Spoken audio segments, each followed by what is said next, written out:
Guys, welcome to my channel study with everyone में। आज हम साइंस के कुछ महत्वपूर्ण प्रश्न करेंगे जो बार बार परीक्षा में पूछे जाते हैं। पहला प्रश्न है, पेट की परत में कुछ ग्रंथियों की कोशिकाओं से कौन सा एसिड साबित होता है? तो इसका सही आंसर है हाइड्रोक्लोरिक अम्ल। HCl जो होता है वो पेट की परत में कुछ ग्रंथियों की कोशिकाओं से स्रावित होता है। अगला प्रश्न है, आमतौर पर वर्णांधता यानी जो कलर ब्लाइंडनेस होता है वो क्या है? तो ये एक आनुवांशिक प्रक्रिया है। कलर ब्लाइंडनेस में क्या होता है, जो व्यक्ति को ये रोग होता है उसे लाल रंग और हरे रंग में कोई फ़र्क पता नहीं चलता है। नेक्स्ट क्वेश्चन है, बेरी रोग किस विटामिन की कमी से होता है? तो इसका सही आंसर है विटामिन B1। विटामिन B1 की कमी से बेरी रोग जो होता है वो हो जाता है। अगला प्रश्न है, निम्नलिखित में से रासायनिक यौगिक कौन सा है? तो इसका सही आंसर है अमोनिया। जो अमोनिया है वो एक रासायनिक यौगिक है, इसे हम NH3 से लिखते हैं। अगला प्रश्न है, सबसे पहले इलेक्ट्रॉन के आवेश का सफलतापूर्वक निर्धारण किसने किया था? तो इसका सही आंसर है मिलिकन जो थे उन्होंने सबसे पहले इलेक्ट्रॉन के आवेश का सफलतापूर्वक निर्धारण किया था। नेक्स्ट क्वेश्चन है, किसी तत्व के रासायनिक गुण निम्न में से कौन तय करता है?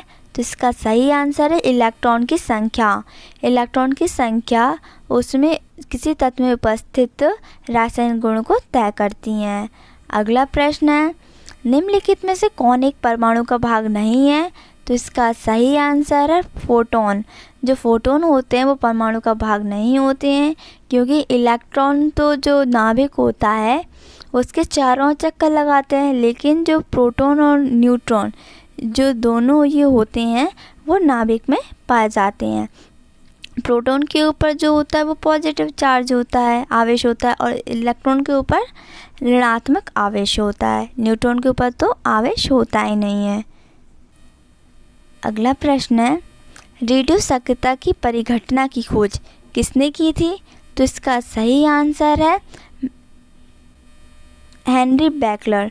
जो हेनरी बेकलर थे उन्होंने रेडियो सक्रियता की खोज की थी। अगला प्रश्न है, किसी तत्व के परमाणु में 2 इलेक्ट्रॉन, 2 प्रोटॉन और 2 न्यूट्रॉन है। तत्व की द्रव्यमान संख्या क्या है? तो इसका सही आंसर है 4, क्योंकि जो द्रव्यमान संख्या होती है वो किसी परमाणु में उपस्थित प्रोटॉन की संख्या प्लस न्यूट्रॉन की संख्या का योग होती है। अगला प्रश्न है, निम्नलिखित में से किसमें ऋणात्मक आवेश होता है? तो इसका सही आंसर है बीटा किरणें। बीटा किरण में ऋणात्मक आवेश होता है। अगला प्रश्न है, निम्नलिखित में से कौन एक रेडियो एक्टिव तत्व नहीं है? तो इसका सही आंसर है जार्कोनियम। जार्कोनियम जो है वो एक रेडियो एक्टिव तत्व नहीं कहलाता। अगला प्रश्न है, निम्नलिखित में से किसके उत्सर्जन से संभारिक उत्पन्न होते हैं? तो इसका सही आंसर है बीटा किरणें। बीटा किरणों के उत्सर्जन से संभारिक उत्पन्न होते हैं। अगला प्रश्न है, निम्नलिखित रासायनिक तत्वों में से किस एक तत्व की अपनी ऑक्सीकरण अवस्था समान होती है? तो इसका सही आंसर है फ्लोरीन की। अगला प्रश्न है, निम्नलिखित में से कौन सा यौगिक लुईस अम्ल नहीं है? तो इसका सही आंसर है VF3। जो VF3 है वो एक लुईस अम्ल नहीं है। नेक्स्ट क्वेश्चन है, निम्नलिखित में से किसमें शून्य सजातीयता होती है? तो इसका सही आंसर है नियॉन। थैंक यू गाइस हमारी वीडियो देखने के लिए। यदि आपको ये वीडियो पसंद आई हो तो हमारे चैनल को सब्सक्राइब करें, बेल आइकन को प्रेस करें तथा लाइक करें। यदि हम आपसे मिलेंगे हमारे नेक्स्ट वीडियो में।